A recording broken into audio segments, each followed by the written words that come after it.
It's me at the cable easel. This is your guest artist tonight. I'm representing some young thing, well, something from the middle of the 19th century in this fabulous little hat. And this is a Halloween program. Welcome to the program.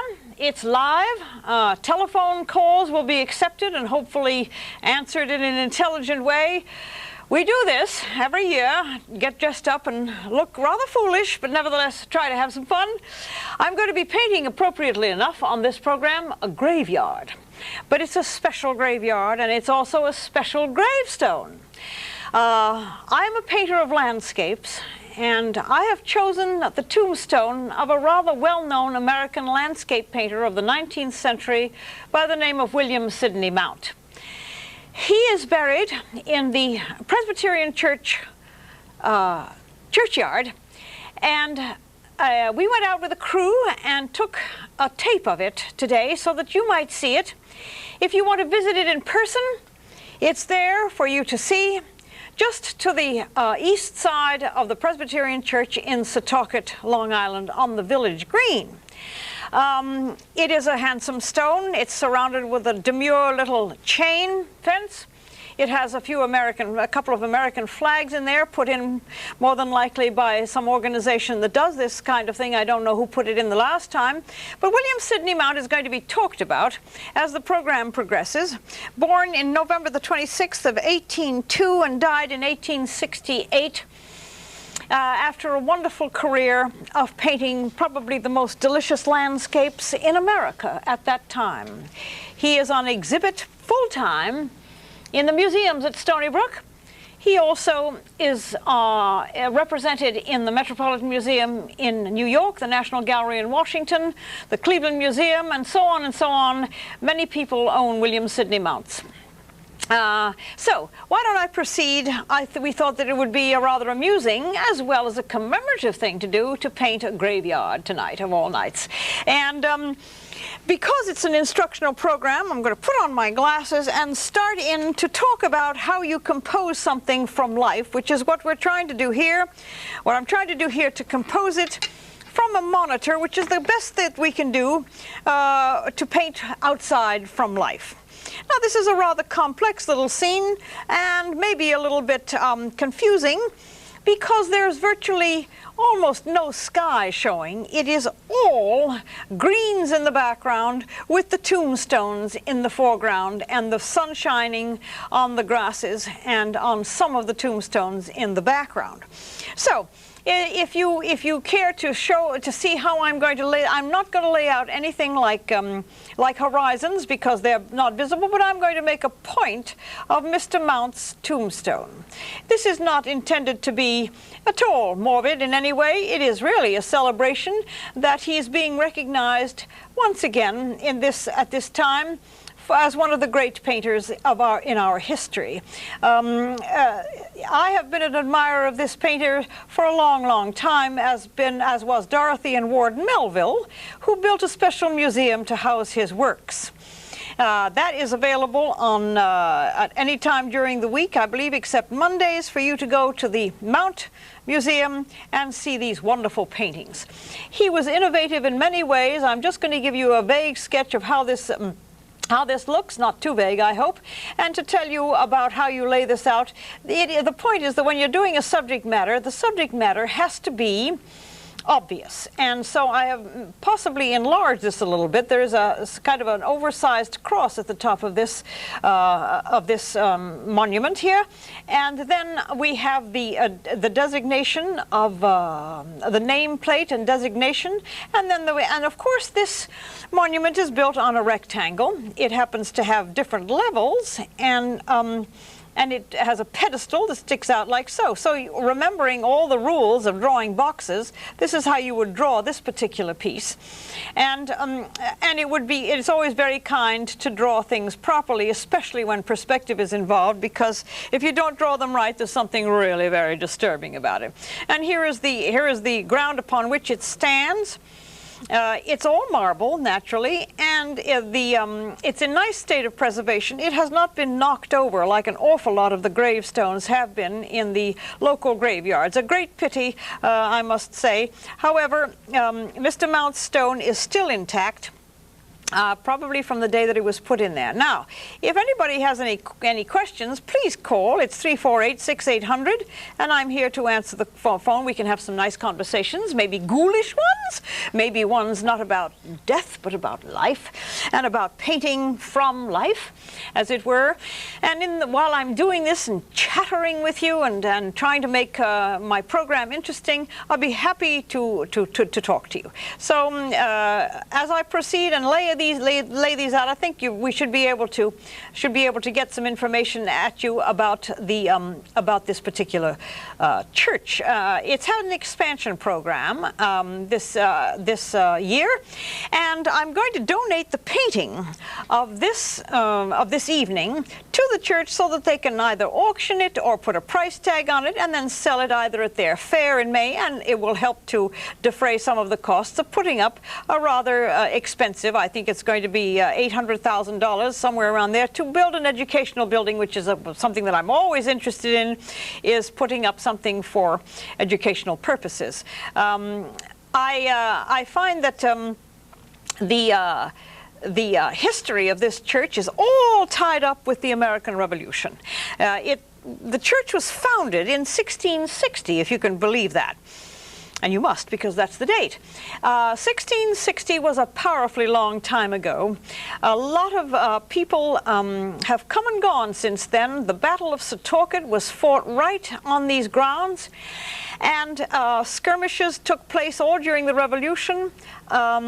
This church was used as a sanctuary of the rebels against the British, and Zachariah Green was one of its more important pastors. He's a well-known character in American revolutionary history. So you see, this area in which we live is really peppered with historic places and historic things, all for us to see whenever we want to. All we have to do is to get up off our duffs and do it. I've laid this out with the objects. I think that I'm going to merely show you how to interpret the foliage in the background here, which is quite thick. Let me see, there are two other rather large monuments here. I see them better on the details. There's a monument back here that is sort of in silhouette. This looks like it's just a bunch of rectangles, but it's actually quite complex, and I hope that I can pull it off. If I can't, we'll just have fun anyway. Now, you'll notice that the distance is all extremely brilliantly lit. That was this morning in the sun. And the little crew came out and we photographed this, and the sun began to turn a bit, the wind came up a little bit, but the point is that this is all quite beautifully mottled in sunshine, and that's what I'm after. Now, foliage is a problem, as many people who have attempted to paint landscapes know. Foliage presents a tremendous challenge. I believe in doing foliage with deliberate dabbing strokes, and I have started up here because I always start with the part that's the most distant. Even though the sky is distant, I'm going to put the sky in later in a different technique. Instead of covering the entire canvas with sky color, I'm going to put the foliage in first and then mottle the sky in afterwards. It'll be more the effect that I want. The darkness of the foliage, because of the brilliance of the day and the brilliance of the sun, and the fact that it is all in the silhouette form, in a way, means that all of this foliage is going to have to be done with silhouette in mind. Many French painters have painted this way. Seurat, who painted the Grande Jatte, which is that beautiful, very large painting which is in the Louvre, painted with dots as well. Not these dabs, but with dots, but it's rather somewhat the same school. And it's called Impressionism of a kind, but it's also very, very truthful to the technique. I believe there's a phone call, so if you'll forgive me for continuing painting while I talk on the phone, it is not intended to be rude. I'm paying tremendous attention. So let me say hello there, and who are you, please? Mike McLean. Yes, Mike. I wanted to know, how old were you when you started painting? Ooh, Oh, I was 7. Oh, okay. Is that what you wanted to know, Mike? Oh, well, thanks for the call. Thank you. Bye-bye. I just like your And there's finger. another one. Okay, another call. Let's take that one. Hello there. Yes? Hi. Yes, hi. Hi. I want to know what type of paint you use. I'm using oils. Because when I use like the wet-on-wet effect, it sort of smears the paint. The wet on wet? Yeah. It smears it? Yeah, like it's all mushy. Yeah, well, that's what it's supposed to do, and I don't find that it works very well. Do you? Nah. No. What are you using? I'm using Grumbacher oils out of the tubes. I'm using bristle brushes. This is probably a number 8, and I do not use the wet-on-wet technique at all. Oh, so where would I purchase some paints like that? Hello? You asked me where I purchased these? Yeah. Oh, well, there are a number of places all around Suffolk County. You can probably find one in the art shop down in up in Port Jefferson Station, and you can find there's an art shop in the mall, I believe. And so there are art stores everywhere on Long Island. Just look in the yellow pages, and you'll find them. And I find that Grumbacher is a very good brand. And what else would you like to know? What kind of... Yes? What kind of palette? Okay, somebody was losing it. I guess I must have said something really funny, but that's fine. In any case, another call. Well, I'll just continue painting and make these and answer these calls. Hello there. Tell me your name. Hi, this is Megan Grimes. Hello, Megan. I was painting a picture from my bedroom window. Yes. And I had like a tree that was in the way of the door. Yes. And I had to paint around that, but I didn't understand how to. Yes. How would you paint that? Well, you would do it just exactly what you said. You have to paint around it. I know, but like I didn't know how to understand how, because it was just like the one corner of the door, and it had to be like in the background, and it kept looking like it was like really close. Well, Megan, I think that you probably would have to do it in layers. I'm not quite sure that I understand the problem. You seem to have recognized the problem, that something was in front of something and you had to make it appear that way. Yeah. Right? If I understood the problem a little bit more clearly, I'd be able to answer you more clearly, but what I think that you ought to have to do is to do it in layers. In other words, do the part that's in the distance first. Oh, okay. And then work your way towards the foreground. Oh, I understand now. Thank you. Oh, how lovely to have somebody say I understand right away. That's wonderful. Okay. Thanks for calling, Megan. You're welcome. Bye-bye.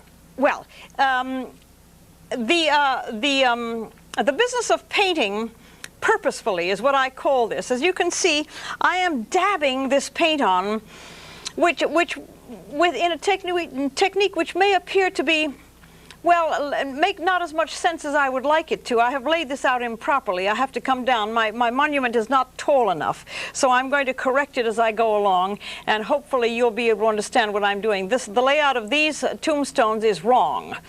They come further down on the monument than what I am showing here. This can happen in the field. When you're out there working, you may lay it out improperly. The business of doing this mottled foliage is very interesting to me, and it may seem like a strange thing to come across when you're doing it, but when you're in a very wooded area, you have to pay attention to the fact that your painting is going to want to tell the story that you're in a wooded area of intense foliage, which means that you have to put it all in. Now, at the risk of boring people half to death and dabbing this paint on, as you can see, I'm working from my monitor as if I were out there, and I'm leaving the monuments alone, without paint. I'm trying to understand exactly the contrasts that are taking place. And I must also tell you that even though I've been doing this for a long time, every time I sit down to a canvas, in front of a canvas, I am confronted with the same question. How am I going to do this? I have done it for a long time, and the question is always there. I think there's another call, so let me answer that. Hello there. Hi. Yes. Hi, my name is Alan. Hello, Alan. I wanted to find out what happened to the show that we were going to have the Cablevision.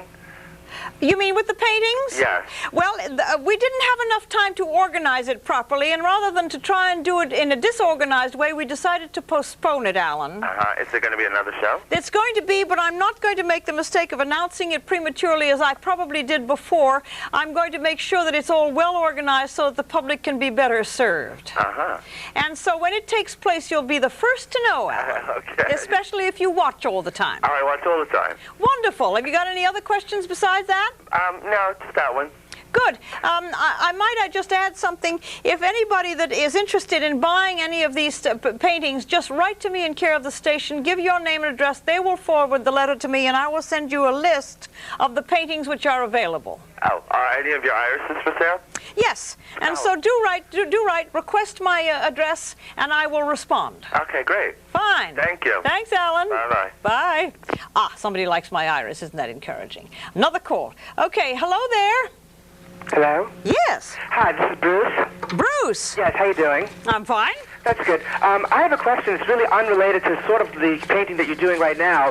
However, it's the kind of paintings that I like to do. What are they? I do beach and water sunsets. Yeah, tell me about it. That's what I've been doing for most of my life. Oh, gosh, they're so pretty. Yeah. But my question is, I'm having a difficulty in shading the evening sky. Oh, yes. I'm just wondering, what are the best colors that you should use? What is the best what? Best colors that you should use to get that vibrant sunset. Well, they're called, in my vocabulary, they're called glamour colors. Yes. I'm not going to enumerate them now because it would simply require too much time. Please write to me. Can I have the address? Yes, 1600 Motor Parkway, Hauppauge. Okay. Write to me. I'll send you a list of the glamour colors to achieve the brilliance that you're talking about. Yes. Okay. Thank you. Just one other quick question. Yes. Does that hat really help you bring out creativity? No.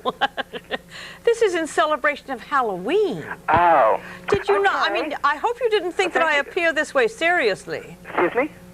I'm not serious when I have this hat on. Oh, okay. Because I wear those hats too sometimes. Well, I mean, it's good to wear a hat out in the brilliant sun, but I think this would be excessive. Okay. Thanks for Thank calling. you very much. See ya. Thank you for calling. Oh, my. All right, we have another call. I'm glad I was able to clarify the fact that I don't run around in this hat at all times. Hello there. Tell me your name. Yes? Hello, it's us. Yes, it is. Hi, this is Gerard. We just wanted to say that we really loved your show, appreciate what you're doing. Thank you. I love the concept of doing a cemetery. Isn't that rather whimsical? It's just a lot of fun. I live on a piece of property where there's a very old cemetery from the Civil War. Do you? Yeah. Is that the Hawkins cemetery? No, it's up in Nissaquag. It's yes. You know, so it's Captain John Clark. I think he was a second lieutenant. Yes. He's the big guy. He's the big shot there. So anyway, we like you, and we were watching your show. You're doing a darn good job. Thank you, thank you. What's your name again? Gerard. Gerard. So pleased that you called me. And that you told me about another graveyard. Have a happy Halloween. Thank you. That's the point of this program. Thanks for calling. Bye-bye. Bye-bye. That's nice. Well, now, I'm trying to get what would be called a filtered sky through tremendous growth of fall leaves which are in silhouette. They still have their green because we've had such a warm weather spell that not many leaves have turned the brilliant colors that we expect them to, and so we still have some green tones out there. But I wanted to do this. I have never done this kind of painting the sky and foliage before, and I think that it's vital that you understand that there are some ways that you change techniques in order to get different looks about things. The fact that the foliage is so very dark means that you've got to work in silhouette. I'm going to do the trunk of this tree, which I believe I see here, but if it's not exactly there, this is still an interpretation, and this will give some feeling that there is in fact trees in the back here, and that it's not just a great blob of green dots. This is not easy technique. This is actually quite complex, and it has to be very purposeful. And it has to be clearly observed. It can't possibly be invented. I would not be able to invent what I'm looking at here. I have to. That's why the painting from life is vital when you do this kind of thing. There is no way of being able to imagine that these things would happen. So as I say, I'm trying to fill in the work from the background to the foreground. Phone call? Good. Hello there. Tell me your name. Marjorie. Hello, Marjorie. Hello. I was wondering if you could say anything about the life of the painter. Oh, yes, indeed. Well, William Sidney Mount lived in a house called the Mount House in Setauket. He was from a family of painters. His brother was called Shepherd Alonzo Mount, a wonderful painter himself. William Sidney Mount was primarily a landscape painter, but he also was one of the first American painters to do some very serious and very beautiful paintings of black people. In the museum up there in Stony Brook, you will be able to see a number of his portraits. One of them is called The Bones Player. Another one is called Left and Right. It's a left-handed violinist. And he's got some wonderful portraits of his mother and his father. He taught his niece Nina Mount to paint. She was quite a lovely painter in her own right, and I kind of am imitating what Nina Mount might have looked like because this is a costume of the period. William Sidney Mount was self-taught to a good degree. He lived in Setauket most of his life. He died there, and he painted in the house at the corner of 25A and the street is gone. What else can I tell you about him? Was he wealthy in his lifetime? Oh no, his great complaint was that he was never paid enough for his paintings. Seems to be a universal complaint on our part. Yes, indeed. You wouldn't have to have lived back there in the 1850s to complain that your paintings weren't bringing enough money. Right. But he was not willing to leave Setauket and go and hit the big time in New York and Boston and Philadelphia. He wanted to stay here, and he did, and that was why he had to suffer the business of not being paid enough for his paintings. Yes. Well, thank you. Isn't that fascinating? It is. Yes, thanks for asking that. I wanted to get more onto him, but I failed to do it until you called. I think I have another call. Hello there. Yes? Well, we've maybe lost that person. Mr. Mount made voluminous notes about his techniques. Written on the wall in the house on 25A in Stony Brook is he writes on the wall about the colors of things, and at one particular point he also jotted down the fact that it was awfully cold in his studio that day. It was wintertime, and he said the studio is really very cold, and it's so tender to read that. For me it is anyway. I'm going to take a break now, as we usually do during this program, so please don't go away. I'll be right back looking sillier than ever. Bye.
Well, hi there, everybody. Again, we're back, and I think there's a phone call, so let me answer it. Hello there. Tell me your name, please.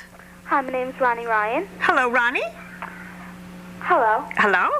What can I do for you? I was painting a picture of my friend, Yes. and she was sitting in the light, so under her eyes there was a shadow. Yes. And I didn't know how to put the shadow in. Ah.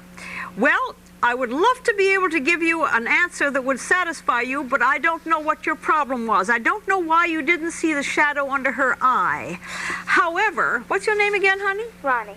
Ronnie, I will do a program one of these days soon and talk about the painting of the eye. That's probably the best that I can do for you right now, because I'm not doing a portrait, and therefore I can't stop what I'm doing here to devote the time to explain to you what I think you may have in the way of a problem. The only thing that I could say, and it sounds like a cop-out, I don't mean for it to be, is that if I knew more about the problem, I would probably be able to answer you more intelligently, but I don't know what you were experiencing. Oh, okay. So observation is probably the best advice that I can give you. Okay, thank you. Okay, thanks for calling. What a pity that I have to just not be able to be more concise. However, that's the problem with not seeing it. You know, that's why I don't have a program on the radio, because it would be impossible to talk to people about what they're experiencing in the way of a problem visually. Radio, of course, is so audio.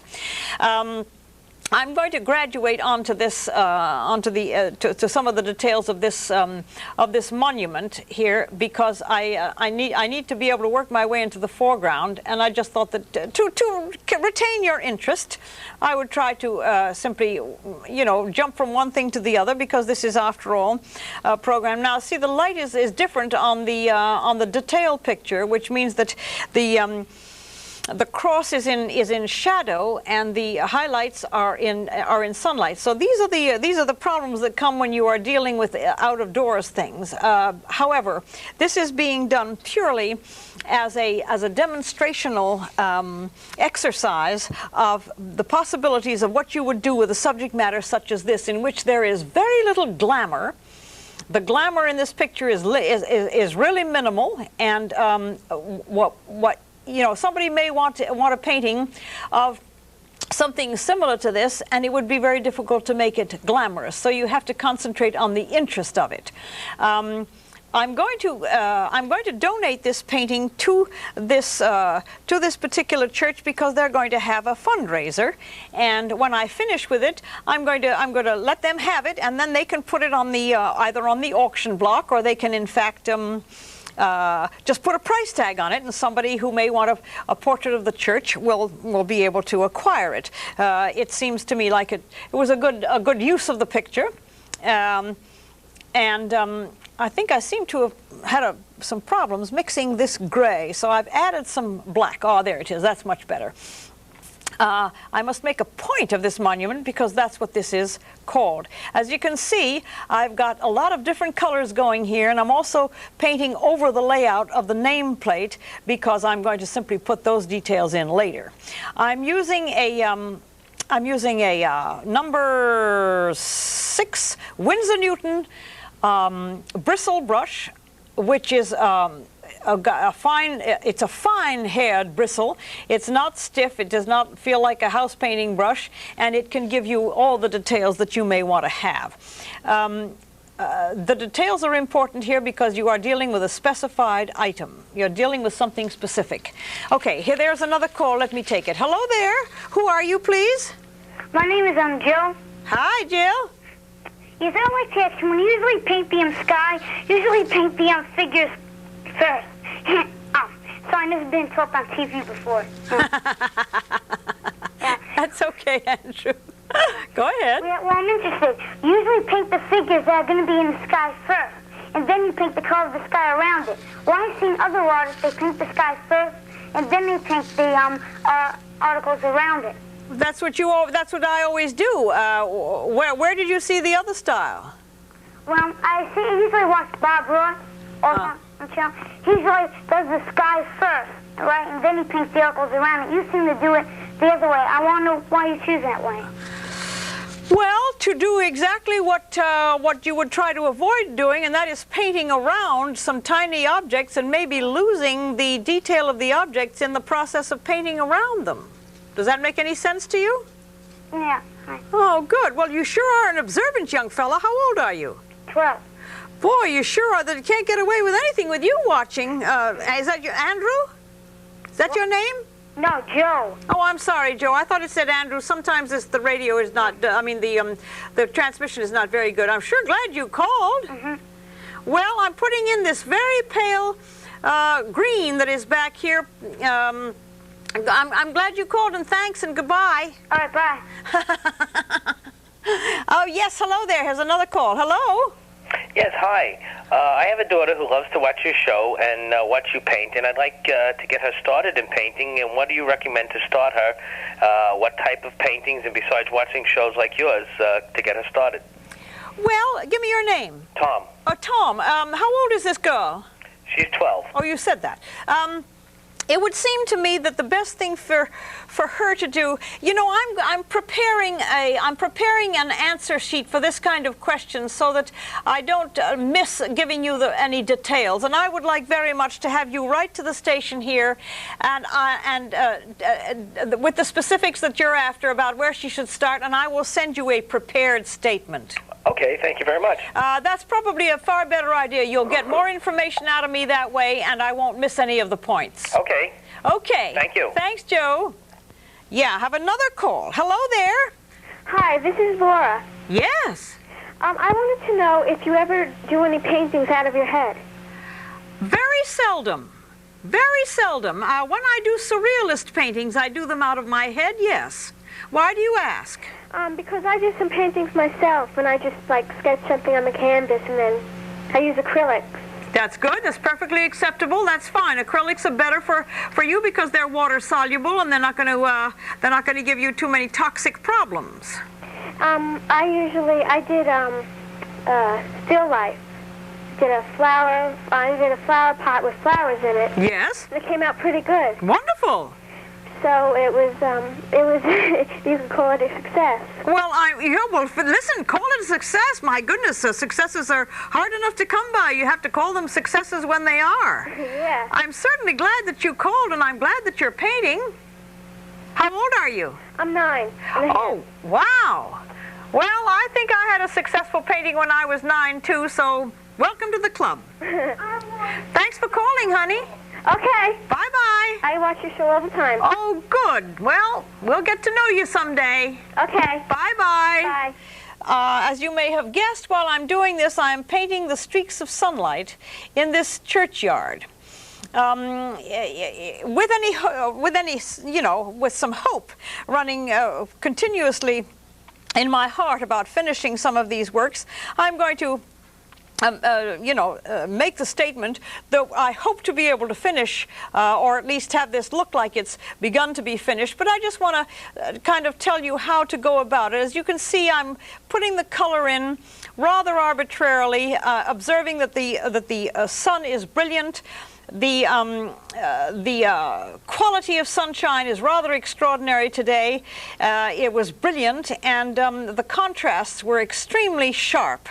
So I'm going to I've tried that this is comprehensible to you. This is a very abstract kind of painting. It's not as clearly instructed as I usually try to do, but because of the shortness of time and because of the complexity of this composition, I'm just hoping that what I'm doing, you'll observe and try and, grab something. Obviously, what I'm doing here are the shadows. And from what I see on my monitor, it's beginning to be a little bit comprehensible, difficult as it may seem. The trees are casting shadows all over the place, and it's really a mottled, definitely a mottled and patterned painting, which of course in itself is very intriguing, and it's what made the French Expressionists so popular, because they did this kind of thing with wonderful patterns playing across the areas that they were paying attention to. So here is another very dark area, and I'm using my Maragé as well. I'm using sap green, some cadmium, some brilliant spectrum yellow and some white for these darker tones with a touch of mauve so that I can subdue the greens a little bit. These, they were actually brilliant today, and whatever little dots that you see here, it's the shadow and the shadow of leaves from the trees that I am interpreting in this way. So many times I see programs that don't deal with the problems that come from working from life in this manner, and I think that it's I think that that's one of the reasons that I find myself really very intrigued with the idea of being able to do these programs that deal with really the business of transferring the third dimension to the second dimension, which is what I'm doing. Now this shadow has got to coincide with this one as much as possible to make any sense at all out of the fact that the sun sends things in the same direction all over the place. If there are errors, it's because of time is catching up with me. The darkness goes behind here as well. It's being cast all over the place, and I think that before too much time goes by, I should stop playing with this green. I'm actually not playing with it, but I want to deal with some of the colors on the other tombstone here over to the right. So I'm going to rinse my brush and tell you about this tombstone here. This is a very old one. I'm not sure that we can make out the tone of it, but it's a red stone, which is the identifying feature of these very old gravestones. They came from particular quarries, and they were very, very popular, and most of the old headstones use this red stone. Unfortunately, it was not very stable, and an awful lot of the inscriptions have been worn away simply by the stone flaking off like so much powder. However, when you go and see one of these, you will realize that they are not marble such as we have in this one next to it. First of all, the people probably were not wealthy enough to be able to have access to marble, and these stones were available through mail orders. Maybe not way back in not back in the early days, but they were later, and they are absolutely charming, even though they have lost an awful lot of their insignia, their legibility. As you can see on some of the details that we can show you, it's not legible at all. But I see that the sun is falling across this little part of this thing. And that's one of the reasons that I find working from life is so intriguing, because here is some sun just hitting the side of this stone and giving me a real third-dimensional look about it. It's just casting a bright light. Yes, hello there. Tell me who you are, please. Hello. Hi, my name is Michelle Warren. I want to know what you're using for a palette. Terrible thing. I didn't hear your name, honey. Michelle. Oh, Michelle, I'm using a terrible thing. You've caught me. I'm using an old rusty tray. But you know what? It came for nothing. It came free. And I found it on the beach one day, and I simply thought that could be useful. But you know how useful it is, Michelle? I can pick this up and not get any paint on my hands. See, it's got a nice side. Good, I think I'll try it. Why not? And guess what? After you finish, scrape the paint off and you can play Frisbee with it. See, I'm the kind that doesn't believe you ought to buy a whole bunch of unnecessary stuff and spend a lot of money on things when something else was substitute. I think it's called the ultimate recycling.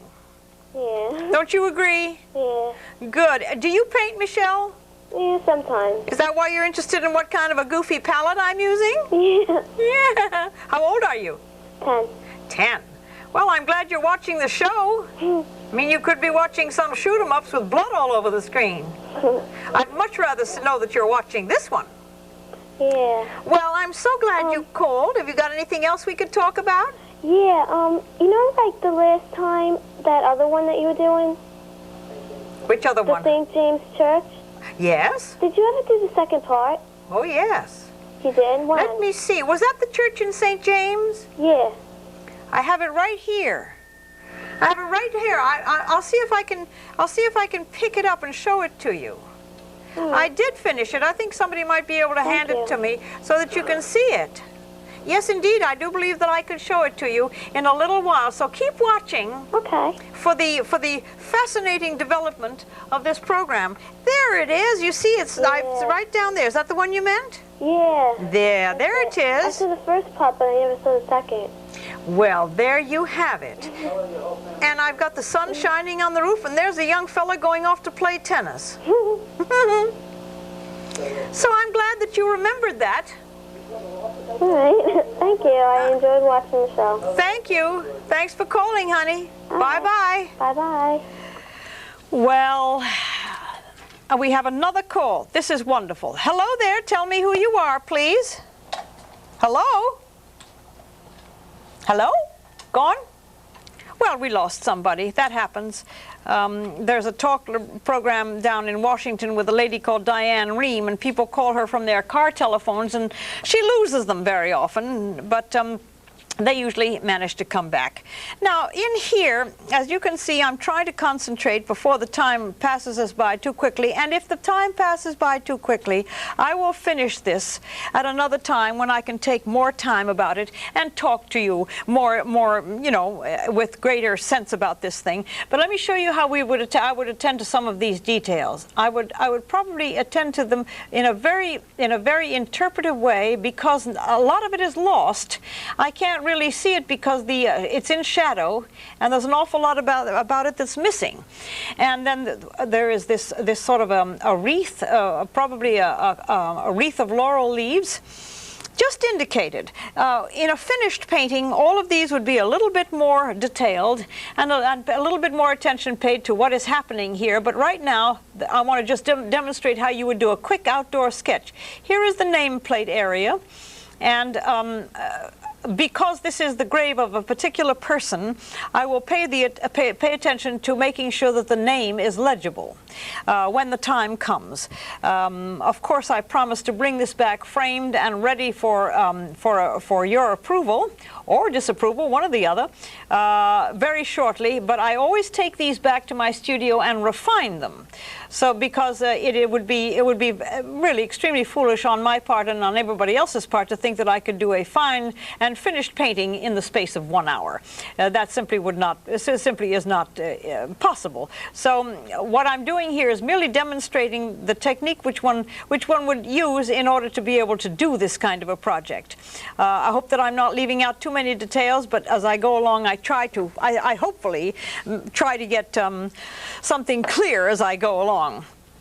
As I say, this is up in the Setauket area, right there on the village green.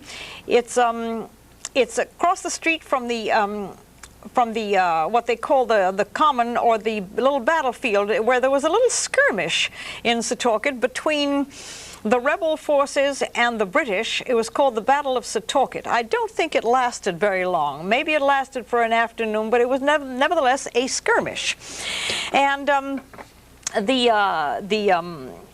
the history books tell you about it. I don't think many people were killed, but it was nevertheless one of the things that happened in our area right there during the Revolutionary War, when the British were holed up on Long Island here in many different places, and this church was used as a garrison for the soldiers. So it's a piece of history that one should pay attention to, because it's always intriguing. The schools talk about it. Here's this little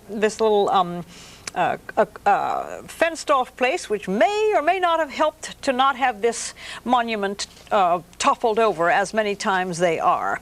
Yeah, back here there is an area for green growing things. There is not much growing there now because it's the wrong season, but there are some the remnants of some plantings, and there are two little American flags. I don't know what organization put them in there, but I'm going to just indicate that there is a place there where some silhouetted looking plants are growing. And then the flag, the American flag, is there's one on or behind the monument, and also one on this side, which would be rather fun to try to interpret as I go along. As I say, this little bed of flowers needs some attention, but this is not the time of year to do that. I'm sure that in the spring we can find that some kind and thoughtful and art-loving people are going to come and really refurbish the plantings there. The sun is touching part of this marble, little marble area here, and it's also got a little bit of green in it because the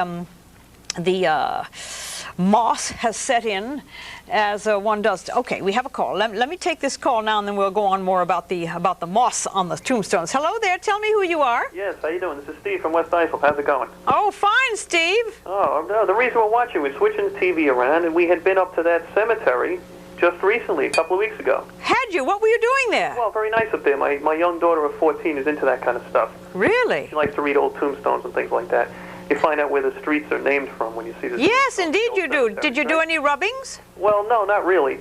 We just kind of looked around and just noted some of the things. Yes. But she had a question, too. She's very much into this canvas drawing and oil paints and all that. Yes. And she draws a lot of things and, is pretty good at it.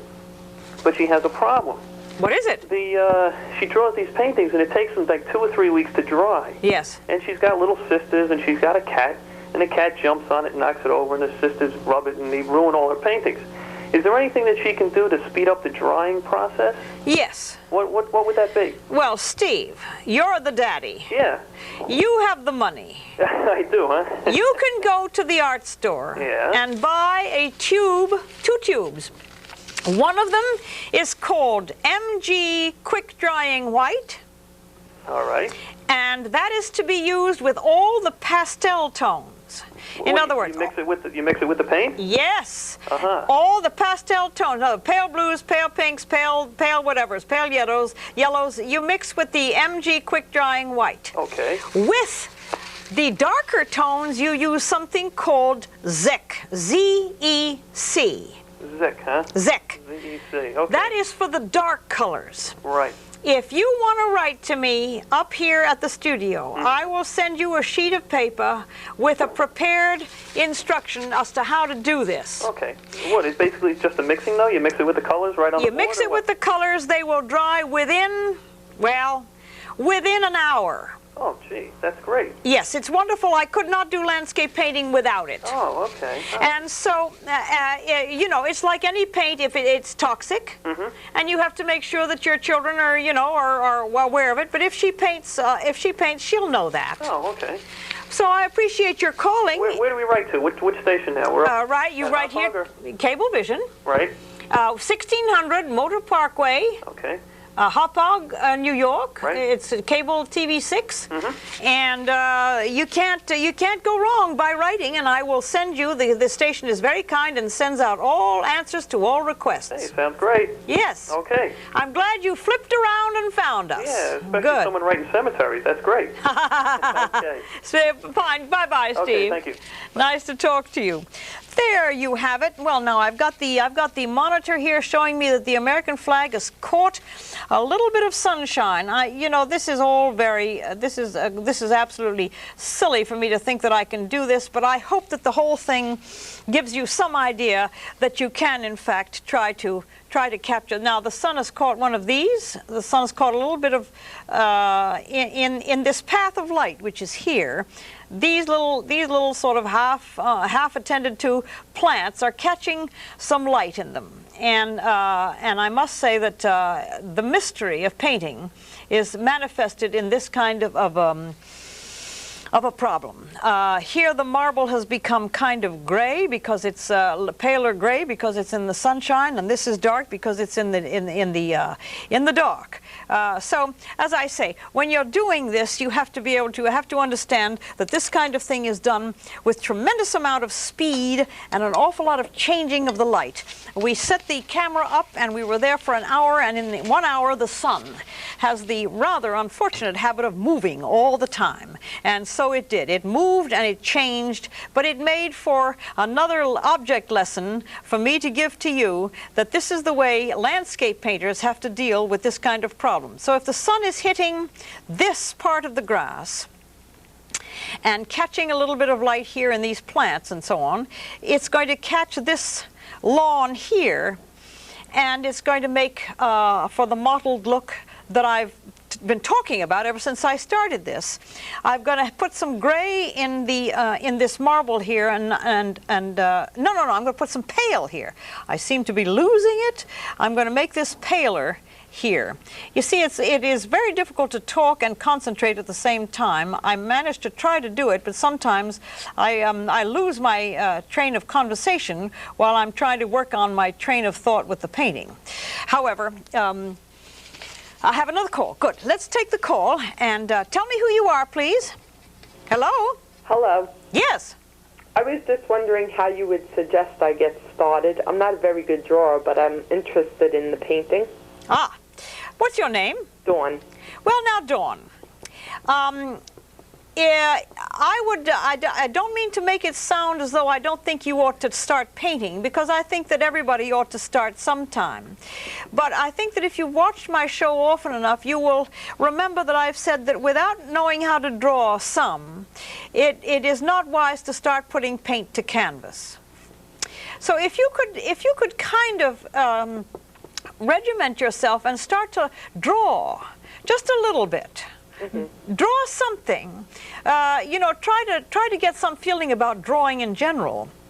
And then I think that you'll probably find that the application of paint to your drawings will come more easily. I cannot tell you how to jump in and start putting paint to canvas if you don't draw at all. I can draw some, but I'm not very well at it.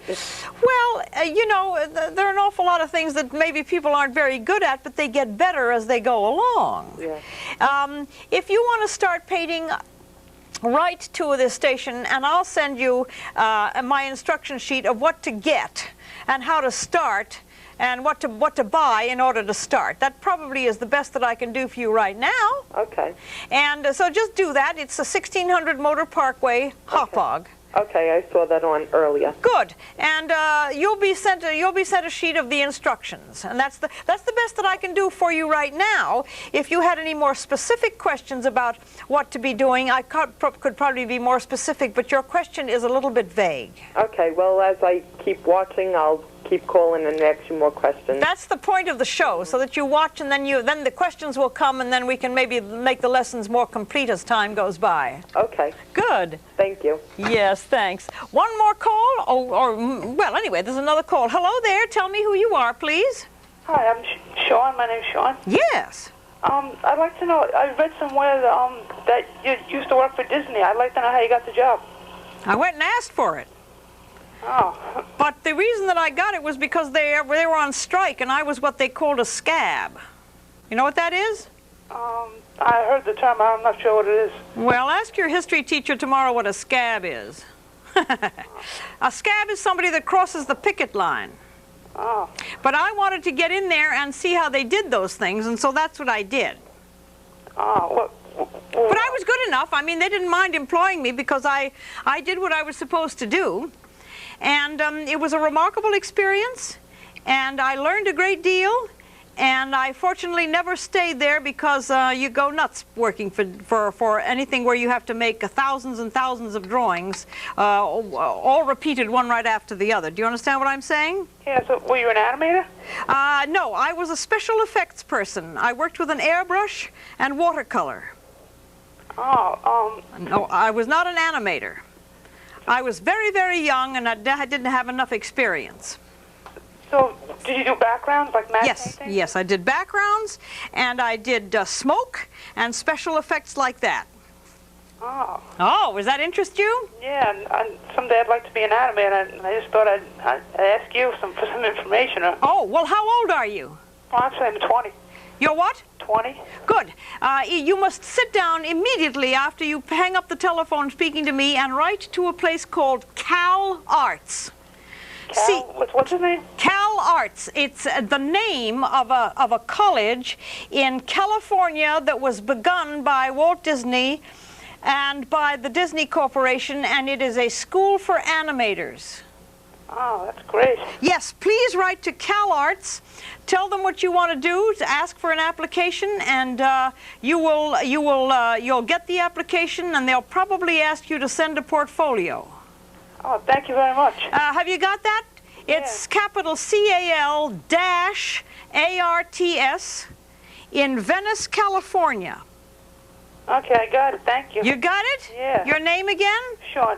Sean what? Cushions. Well, when I see a cartoon in 10 years, I want to see the name of Sean up there as an animator. Thanks very much, Pat. I'm glad you called, and I'm glad that you asked such a direct question and that I was able to answer it somewhat.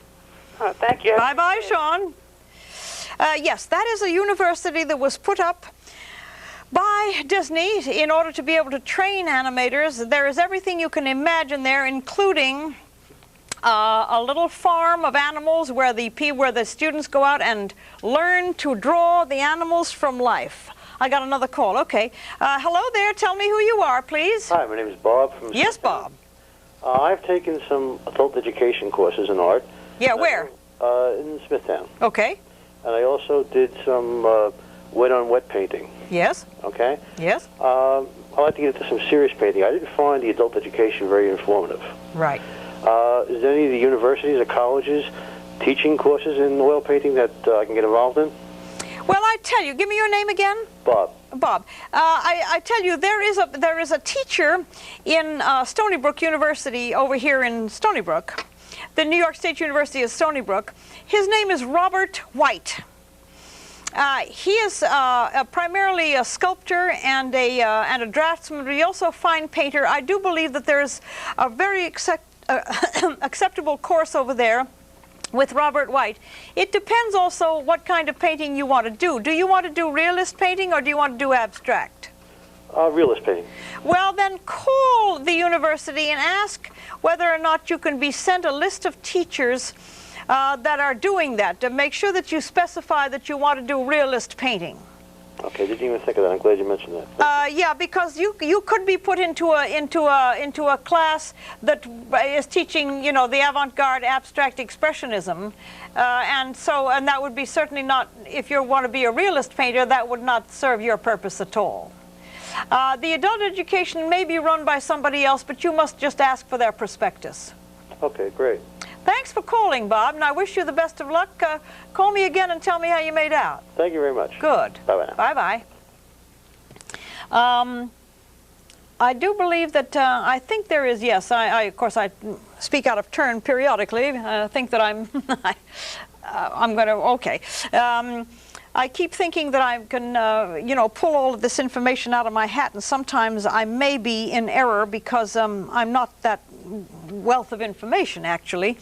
I think that the general impression that I'm trying to give here with this graveyard painting is that a lot of light and a lot of play is going on here. There's a great deal more to do with it. There's no question that I would love to be able to finish a large work like this in record time, but you can't, and so there's no point in complaining about it. The best that you can do is the best you can do, and so I'm just like to tell you that this program, this live program, takes place on the last Tuesday of every month, and I'm here to answer the phone and to try to disseminate whatever information I can during the process. I hope that it's successful. I'm not sure whether or not there's going to be, you know, very much going on, as far as any more and different instruction on my part. I'm going to continue in this vein and instructing this kind of painting. The wet-on-wet technique I keep being asked about, and I cannot even, I can give an opinion of what I think the results look like, but I do not believe that the technique for me is satisfactory. I find that it simply does not work for me, and I believe a caller this evening used the word mushy. That's as good a word as any as far as I can see. My technique is realism working from life, such as I'm trying to do here. The monitor has to take the place of life because we simply can't go outside. In the meantime, with the hope that you have forgiven my silly costume and gone along with the gag of Halloween, and that you've gotten something out of this program. I'm on a lot during the week. Tune in whenever you can. Monday, Tuesday, Wednesday, Thursday, whatever it is. This is Pat Windrow at the Cable Easel. Have a good time. Have a nice Halloween. And tune in at the end of next month for my next live show. Bye-bye.